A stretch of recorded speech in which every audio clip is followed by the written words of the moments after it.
Bonjour à tous et bienvenue dans cette nouvelle vidéo où aujourd'hui on va voir ensemble le deuxième personnage le plus intéressant de l'histoire japonaise.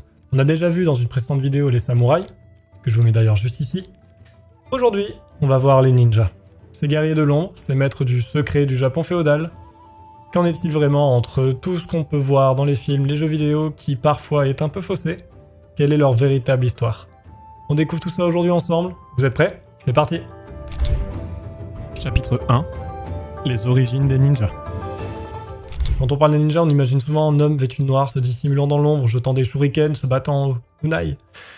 Mais cette image, aussi cool soit-elle, est malheureusement très loin de la vérité historique. Donc avant de parler de sabre et d'acrobatie, on va remonter un peu dans le temps. On va aller à l'origine même, aux racines de ce qu'on appellera le ninjutsu. Les premières traces de ce qu'on va pouvoir appeler des ninjas remontent à l'époque Asuka, au niveau du 6e siècle. À cette époque, le Japon, c'est vraiment qu'un ensemble de clans qui disputent les terres et le pouvoir.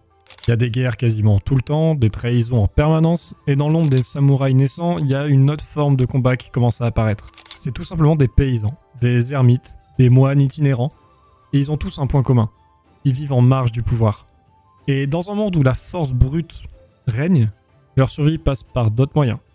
Iga et Koga, deux provinces montagneuses de la région du Kansai. Ces deux terres rudes, parfaites pour apprendre à se cacher, à se dissimuler et surtout à s'adapter à son environnement, vont voir naître une tradition quelque peu unique. Tradition qui mélangera techniques de survie, connaissances ésotériques et surtout observation des animaux. Et c'est là qu'on se dit, c'est franchement très loin du cliché hollywoodien. On n'est pas sur des ninjas qui font des saltos entre chaque arbre, on est vraiment sur un peuple qui a cherché à survivre dans un milieu hostile. Le mot ninja en lui-même n'apparaît que bien plus tard. À l'origine, on les appelait les shinobi no mono. Littéralement, ceux qui se glissent. Et il y a vraiment tout qui est dit dans le nom, parce qu'en fait, les shinobi n'attaquent pas de front, ils observent, ils écoutent, ils attendent, et surtout ils agissent quand tout le monde pense qu'ils ne sont pas là. Mais attention, à cette époque, c'est vraiment pas encore un art organisé. Il n'y a pas encore d'école officielle qui existe. Chaque famille, chaque village développe sa propre technique selon ses besoins. Certains se spécialisent dans le poison, d'autres dans la dissimulation ou encore dans la lecture des signes naturels pour prédire les mouvements ennemis. Mais il y a aussi la géographie qui joue un rôle crucial dans tout ça parce que les montagnes d'Iga, par exemple, sont truffées de grottes, de chemins étroits, de passages secrets connus seulement des habitants. Et c'est ces éléments-là qui vont devenir la base d'un mode de vie entièrement tourné vers l'observation, la ruse et la fuite. Et c'est là que se forge l'esprit du ninja. En gros, si t'es un seigneur de guerre qui prévoit d'envahir Iga, t'as intérêt à sacrément bien étudier le terrain en avance. Parce que sinon tu vas te faire piéger dans les bois et tu ne verras jamais le visage de la personne qui t'a attrapé. Mais c'est pas tout, les ninjas vont beaucoup être influencés par le bouddhisme ésotérique, tout simplement dans l'aspect de la méditation, du contrôle de soi, du contrôle de sa respiration, et tout ce qui entraîne ça, donc toute la discrétion des ninjas qu'on leur connaît. Et c'est pour ça que même certains shinobi sont des anciens moines Yamabushi.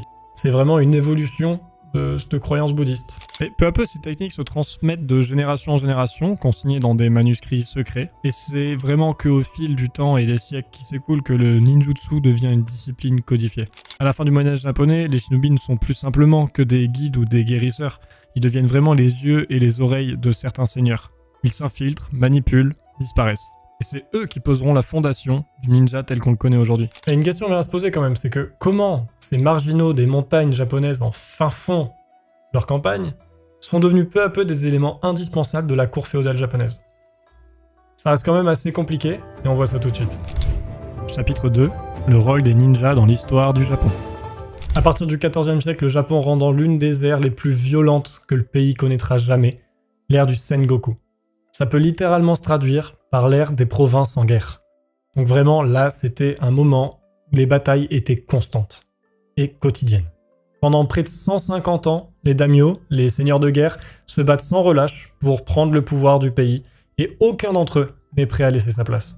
Et dans ce nouveau type de combat, un combattant devient de plus en plus indispensable et se fait une place de nom. Parce que tout simplement, les samouraïs qui sont en armure brillante avec leur katana bien aiguisé ne sont pas trop pour la participation à ce qu'ils vont appeler les basses besognes. Et c'est là que les ninjas vont rentrer en scène. L'espionnage, l'infiltration, le sabotage, tout ça, eux, ils maîtrisent ça très bien, et surtout, ça les dérange absolument pas d'en faire preuve. Les clans ninja d'Iga et de Koga sont plus de simples montagnards. Ils sont organisés, ils forment des écoles, établissent des règles, perfectionnent leurs techniques, et surtout, ils deviennent des mercenaires très demandés. Les daimyo les engagent pour surveiller les rivaux, pour intercepter des courriers ou pour manipuler des informations ou carrément des fois éliminer un général adverse avant même le début de la bataille. C'est un peu comme si pendant la guerre tu faisais appel à une unité d'élite, mais fantôme.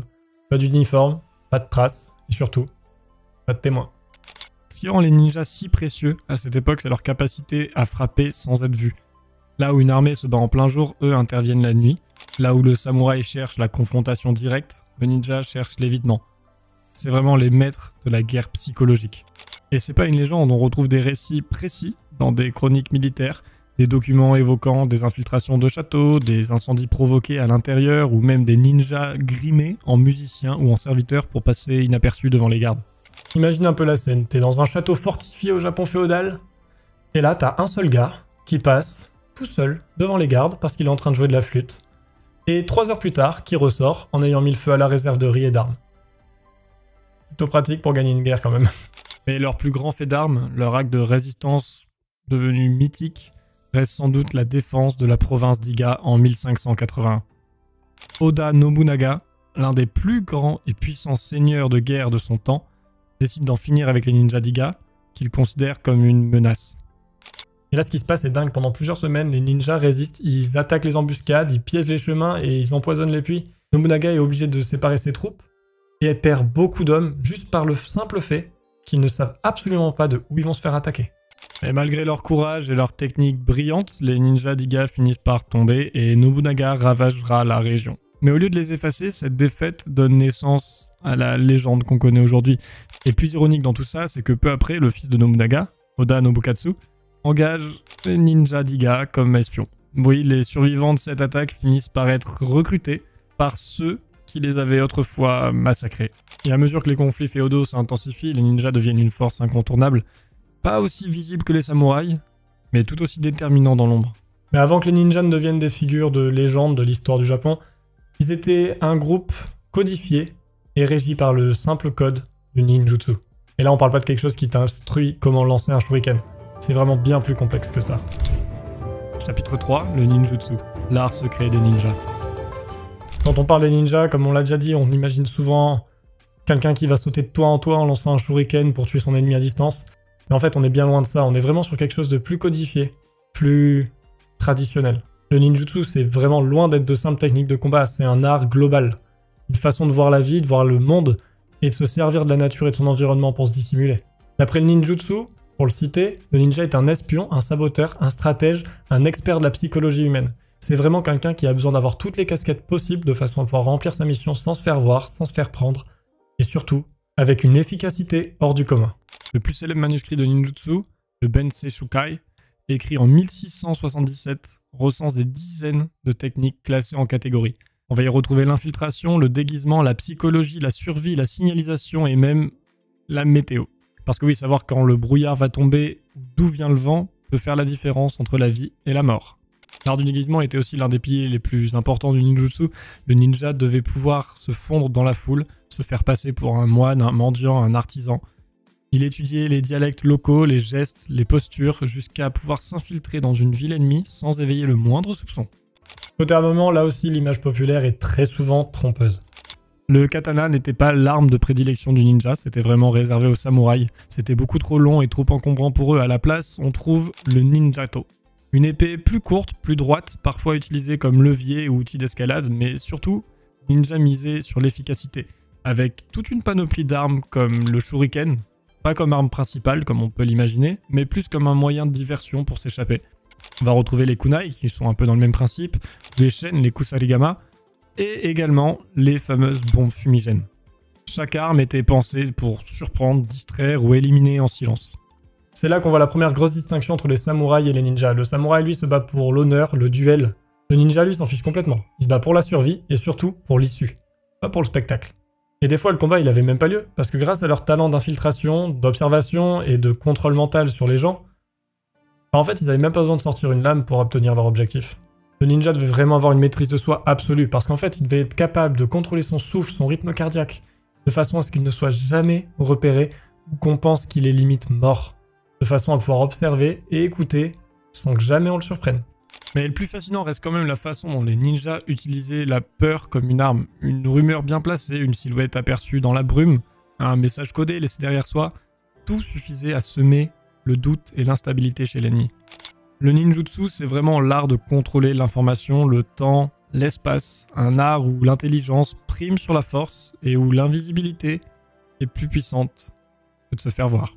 Mais comme pour les samouraïs, l'arrivée de l'époque moderne va mettre fin à cet art ancien, et malgré leur savoir millénaire, les ninjas vont progressivement disparaître. Mais leur légende, elle a fait que grandir. Chapitre 4, la fin des ninjas. À la fin du 19e siècle, le Japon entre dans une ère de bouleversement très profond. La classe des samouraïs s'éteint complètement, et avec elle, suit celle des ninjas. En 1868, l'empereur Meiji, dont on a déjà beaucoup parlé, je vous mets d'ailleurs des fiches de vidéo si ça vous intéresse juste ici, reprend le pouvoir et décide de moderniser le pays. Les anciennes structures féodales sont démantelées, les terrains des anciens seigneurs de guerre sont supprimés, tout bouge.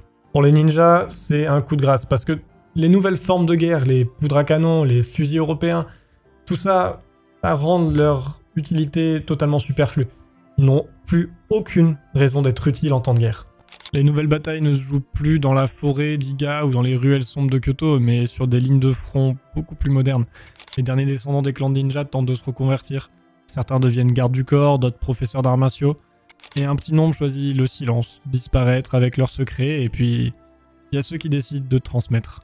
L'un des noms les plus emblématiques de cette transmission, c'est Fujita Seiko. Souvent présenté comme le dernier véritable ninja, dans les années 1930, il a enseigné le ninjutsu à la police japonaise et rédigé plusieurs ouvrages sur le sujet. Et là aussi, c'est un peu difficile de démêler le vrai du mythe, parce que beaucoup pensent que Fujita a un peu exagéré son héritage. Et c'est peut-être le cas, mais peu importe, parce qu'en fait, c'est un peu grâce à lui que l'héritage des ninjas est encore en vie aujourd'hui. Ne serait-ce que l'idée de ce qu'ils ont pu être. Parce que même si, oui, dans les faits réels, historiques, il n'y a plus de ninjas, ils ont disparu, ils réapparaissent très rapidement dans les livres ou dans les histoires qu'on peut raconter pendant les rédos. Et très vite, ils sont romancés au plus haut point possible, ils sont maintenant capables de voler, de se rendre invisibles, de faire des techniques. On en a un peu toutes les couleurs. On se le dit franchement, le ninja historique n'a vraiment plus rien à voir avec le ninja en pyjama noir ou orange qu'on va pouvoir retrouver dans le temps actuel. Ce processus de transformation du ninja réel en ninja légendaire prend de l'ampleur avec la montée du nationalisme au XXe siècle. Le Japon cherche à valoriser son passé, et les figures de l'ombre deviennent des archétypes valorisants.